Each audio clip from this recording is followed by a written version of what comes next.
Paul Manafort's ridiculous sentence reveals a lot about the American criminal justice system, and it's not good. Stay tuned to The Big Picture.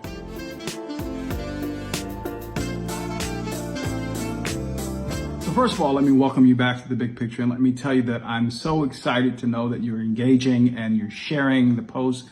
Please continue to do this because this is how we keep the conversation going.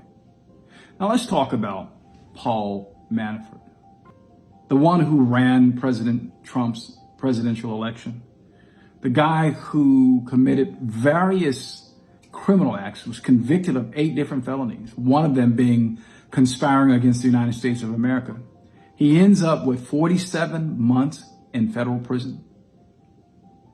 What does that say about this country? Well, it says that penalties and privileges are handed out in a selective and in an uneven manner based upon who you are, whether you are connected, whether you are privileged, and based upon the color of your skin.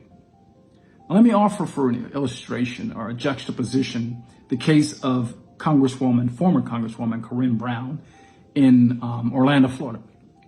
She was convicted of forming a shell charity and essentially stealing $800,000, using that charity as her slush fund. She got 5 years in federal prison for stealing $800,000, more or less. Paul Manafort is accused of defrauding the government, various acts of fraud, bank fraud, insurance fraud, whatever kinds of fraud, to the tune of $60+ million. He gets 3 years and 11 months in prison. Where is the fairness? Where is the equity? Where is the consistency in terms of the allocation of the burden based upon who's doing what in the criminal justice system?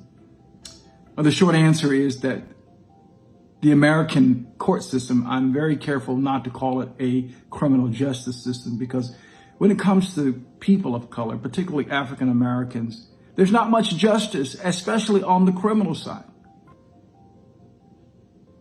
It seems that the court is willing to look beyond the crime when it's someone who's a person of privilege. When it's a white person more so than a black person or a brown person, the court is willing to look at everything and willing to give the person the benefit of the doubt. There are sentencing guidelines in place so that there is consistency in the sentencing of certain crimes. The federal judge, Judge Ellis, who is a Reagan appointment, ignored those guidelines because those guidelines in the case of Manafort called for close to 20 years in prison.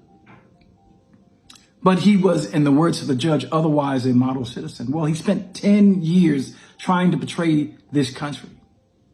I recall having a client who was arrested and charged with being in possession of ammunition as a convicted felon. He had a bullet, so they say, in his pocket. He didn't have a gun. He just had a bullet in his pocket. He got 3 years in prison for that.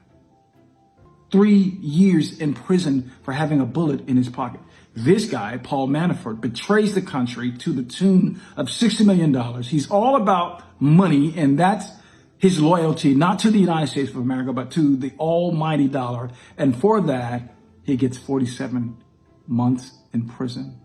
Corrine Brown raids her slush fund, and rightfully so. She should have faced punishment, but there is no consistency. There's no equality in terms of how different people fare in the American court system.